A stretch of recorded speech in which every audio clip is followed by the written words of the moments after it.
யார் சமையல் அன்பு உள்ளங்களுக்கு இனிய நேரம் வணக்கம். இன்றைக்கு நாங்கள் பிளாக்கொட்டையும் முருங்கைக்காயும் போட்டு ஒரு பால் கறியும் அதே நேரம் அடுப்பில் இந்த மாதிரி சோறு காய்ச்சிறது. நாங்கள் குக்கர் இல்லாமல் காய்ச்ச போகிறோம். அதையும் மிளகாயும் பொரிக்க போகிறோம். வாங்க பார்ப்போம். பச்சை மிளகாய், வெங்காயம், பால், முதலாம் ரெண்டாம் மூன்றாம் பால்கள், முருங்கைக்காய், இவ்வளோந்தான். மஞ்சள், வெந்தயம், உப்பு, இவ்வளோந்தான் நாங்கள் பால் கறிக்கு எடுக்க போகிறோம். மற்றது அரிசி, செத்தல் பொதிக்க. வாங்க எப்படி செய்யறோன்னு பார்ப்போம். முருங்கைக்காய் இருக்கு, முத்தையில் போல கிடக்கு. அங்கால பார்ப்போம். முத்தையில் போல கிடக்கு. அளவு முத்தி இருக்கு. வெங்காயம் அங்கால ஆஞ்சிட்டு வெங்காயம். இந்த காயை ஆய்வம்.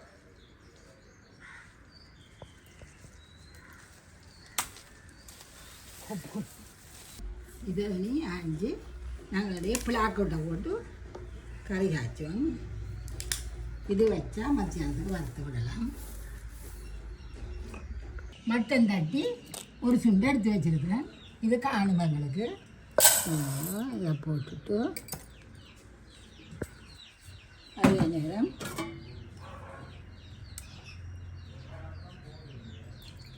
இதுக்குள்ள 2 சுண்டு தண்ணி விட போகிறேன். இது நீங்கள் காய்ச்சிற அரிசியெல்லாம் போடுங்க. நாங்கள் கைக்குக்கிற அரிசி போடுற வழியாக அதையே போடுறேன். 2 சுண்டு. அதுக்குள்ள ஒரு இவ்வளவு உப்பு போடுங்க. சோத்துக்குள்ளே உப்பு போடாது சோறு நல்லா இருக்கா. வாங்க இதை கழுவுவோம். அடுப்பை மூட்டியாச்சு. அடுப்பை மூட்டிட்டு அங்கே போய் அரிசியை கழுவுவோம். இது பேக்கெட்டுக்குள்ளே வர்ற அரிசின்ற வழியாக நான் ஒரு தரம் கழுவுறேன். தூசி ஒன்றும் இருக்காது.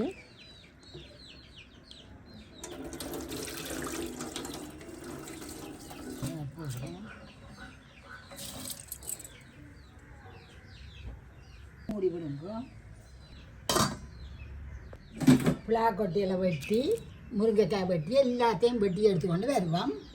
எல்லாம் வெட்டி கொண்டு வந்துட்டேன். பிளாக்கொட்டி இதுக்குள்ள போட்டிருக்கிறேன். வெங்காயம், பச்சை மிளகாய் ஒரு 15 பச்சை மிளகாய் கிட்ட வெட்டினா பால் கறிக்கு சப்பண்டி இருக்குது. நீங்கள் உரைப்பில்லாட்டி இது இதில் இருக்கட்டும். இதுவும் இருக்கட்டும். இனி வாங்க சோத்தை பார்ப்போம். அதுதான் மட்டத்துக்கு வந்துட்டுது.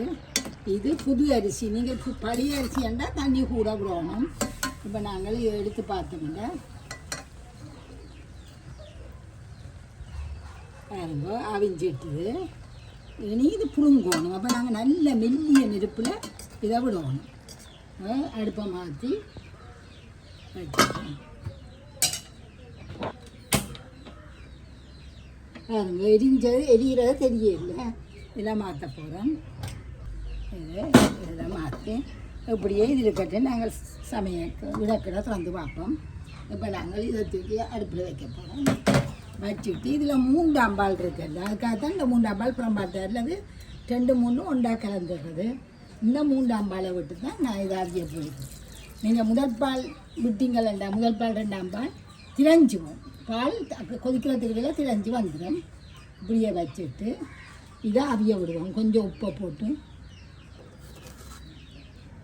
இந்த 2க்கும் சேர்த்து உப்பை போடுங்க. காணாட்டி பேந்து போடுங்க. வெந்தயம் இந்த அளவு போடுறேன். மஞ்சள்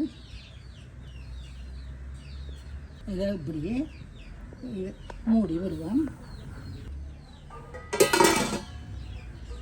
வாங்க சோத்து பானையை திறப்பேன். சோத்தியை சட்டியை வேணுங்க. இப்போ வச்சதுக்கு பயன்படுறேன். நல்ல மெல்லிய நெருப்பை ஒன்றுமே யோசிச்சாருங்க. இதை எனக்கு தெரியும். இது புது அரிசி நாங்கள் இப்போ வேண்டுறது. ஆனால் நீங்கள் கொஞ்சம் பழைய அரிசி இருந்தால் அதை சொல்லி கூட விடுங்க. இது நாங்கள் ஒவ்வொரு நாளும் காய்ச்சிறது தானே. அப்போ எனக்கு அளவு செஞ்சு வருங்க அழிஞ்சிட்டுது. இனி இது புழுங்க சரி. நல்ல இப்போ இவ்வளோ தண்ணி நிற்கிது. இவ்வளோ தண்ணியும் புழுங்க சரி. மெல்லிய நெருப்பை விட்டுருவோம். மட்டத்துக்கு வந்தோன்னா நீங்கள் மெல்லிய நெருப்பில் விட்டுருவோம். மெல்லிய நெருப்பை விட்டால் எனக்கு விட்டாச்சு எரிஞ்சு போகும் வெந்துடுங்க. இது அடியில் நிற்கிது. இப்போ இதை திறந்து பார்ப்போம்.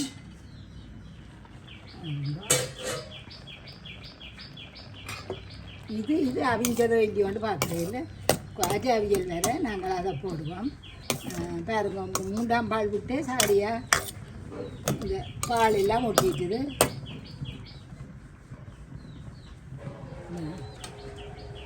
முருங்கைக்காயை போட போகிறேன். இது இந்த கறிக்கு கொஞ்சம் உரைப்பு சுருக்கிட்டால் நல்லா இருக்கும். அதுக்கு நாங்கள் மிளகாயை கொஞ்சம் கூட போடுங்க. அதில் செக் பண்ணி இருக்கும் வெள்ளைக்கறி, வெங்காயம், பச்சை மிளகாய், கருவேப்பிலை போடுவோம். இது வெங்காயம் எல்லாம் வளரல, நான் எடுக்க சொல்கிறேன். நீங்கள் ஒன்றோடையும் நாங்கள் காய்ச்சினாங்கள்.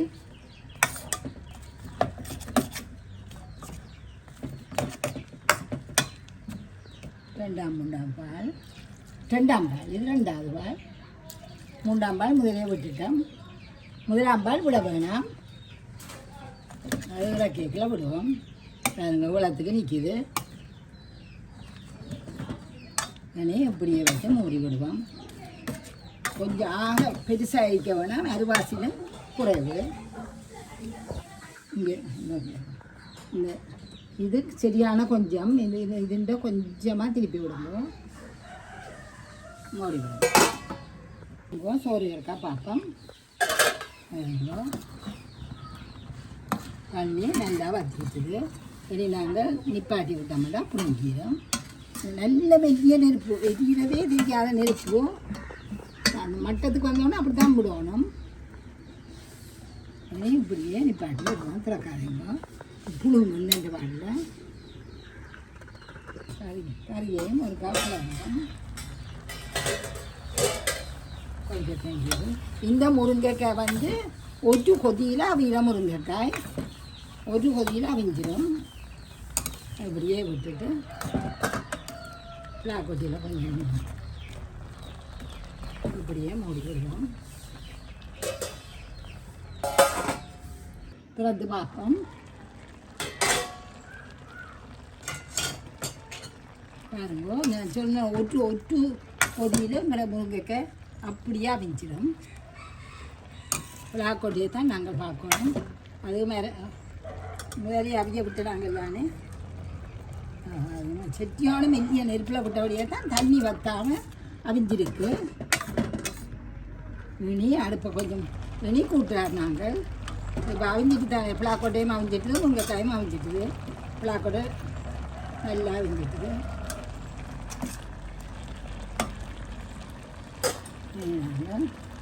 இந்த 1ஆம் பால்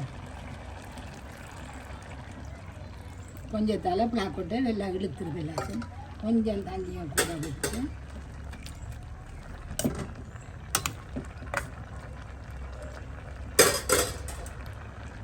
வெந்தயம் கொஞ்சம் போடுவோம். அந்த மக்கள் கேட்குறதெல்லாம் போட்டிருக்கோம். நல்லா உடம்புக்கு நல்லா பிள்ளைகளுக்கு நல்லா போட்டுருந்தோம். வெந்தயத்தையும் போட்டுட்டு அடுப்பை அப்படியே இருக்கட்டும். கொஞ்சம் தலை நிப்பாட்டுவோம். இந்த சோறை 3-4 வத்தம் பாருங்க.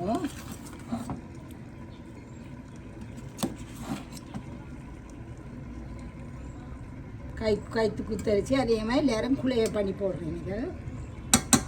இப்போ இப்படியே இறக்கி வச்சு போட்டு கொஞ்சம் தண்ணி வச்சு அடுப்பை பற்ற வச்சிருக்கிறேன். உப்பு போடுங்க, கொஞ்சம் உப்பு.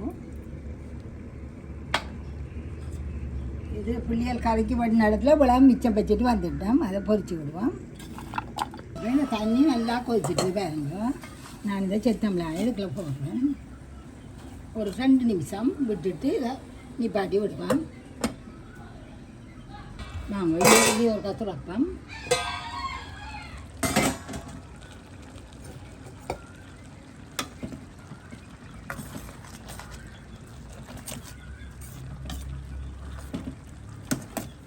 நல்ல ருசியாக இருக்கும் இந்த கறி. நீங்கள் இப்படி இதே மாதிரி செய்து இருக்கும். அடுப்பை நிப்பாட்ட போகிறேன். இங்கே இந்த மிளகாய் நல்லா கொதிச்சுட்டு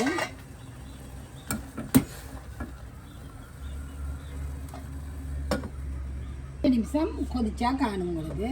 பாருங்க, இதை இப்படியே இறக்கி வைக்க போகிறேன். என்ன தாச்சு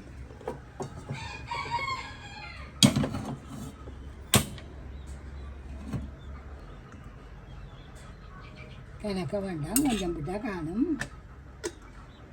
இப்போ வாங்கோ, நாங்கள் இது மிளகாயை எடுத்து நல்லா தண்ணியை வடி விடுவோம்.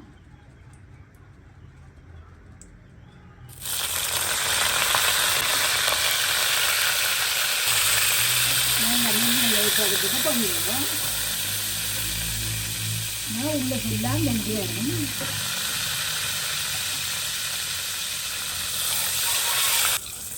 நல்ல நெல்லிய நிறுவனம் போய்க்கிறேன். இது பொறிச்சு ஒரு ஹோட்டலில் போட்டு வச்சுக்கிட்டா 2-3 நாளைக்கெல்லாம் இருக்கும்.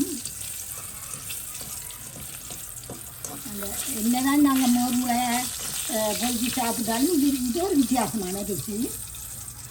நல்ல வெள்ளிய நெருப்பில் விடணும். நீங்கள் கருகாது பாருங்க, தோல் கருகாது, எரியில தெரியாது. முள்ளுக்குள்ளெல்லாம் முருகும், நல்லா இருக்கும். கொஞ்சம் கொஞ்சம் சிவக்கட்டும். நல்ல மொறுமொரண்டு இருக்கும். மெல்லிய நெருப்பு இப்போ 5 நிமிஷமாக இருக்குது அடுப்பில்.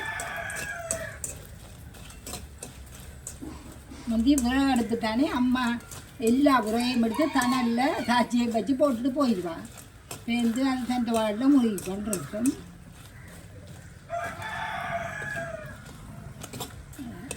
வித்தியாசமான ருசியாக இருக்குது உங்களுக்கு. ஆடிய மாவசைக்கு அப்பளம் பொறிக்கல இதையும் கொஞ்சம் பொறிச்சு வச்சிங்கன்னா நல்லா இருக்கும். இதோட மிச்சம் விட்ட ஃப்ளாக்கொட்டையும் எடுத்து உப்பும் தூளும் போட்டுட்டு வெட்டி வச்சேன்னா அதையும் பொறிச்சு விடுறோம். இறக்கி விதட்டும்.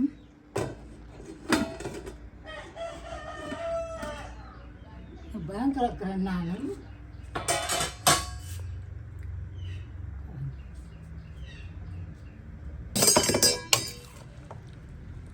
இப்படியே செய்தீங்கன்னா இது வேறு இன்னும் சூடாக நல்ல வடிவாக இருக்கிற இந்த தண்ணியாக இருக்கிற பாலும் எல்லாம் சேர்ந்து நல்ல வடிவாக வரும் உங்களுக்கு.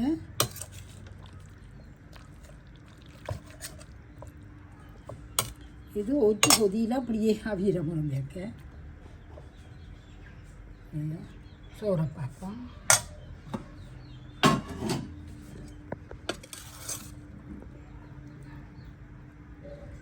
இதே மாதிரி செய்யுங்க, இப்படியே வரும். ஆடிய மாவசைக்கு சமைக்கிற நீங்கள் ப்ரெஷர் குக்கர் அதில் சமைக்க இல்லாட்டி இது இப்படி சமைங்க. மற்றது ஆடிய மாவாசைக்கு முருங்கைக்காய் காய்ச்சப்படாது, முறிகிற வழியாக பாருங்க. இதில் நான் ஒவ்வொரு சின்ன கத்தியால் ஒரு கீறு போட்டேன்னு அதை சொல்ல மறந்துட்டேன் உங்களுக்கு. இந்த உப்பு தண்ணிகளை போட்டு அவிக்கல இதில் ஒரு சின்ன கீறு போட்டுனான்னு சுற்றி பார்த்தீங்களா தெரியும். சின்ன கீறு ஒன்று போட்டுனேன் உள்ளுக்குள்ள அந்த உப்புச்சு வர்றதுக்கு. இதே மாதிரி செய்யுங்க, இப்படியே வரும். யாழ் சமையல் அடுப்படி சுவை மணக்கும் விரல் நுனியில் கலை வண்ணம்.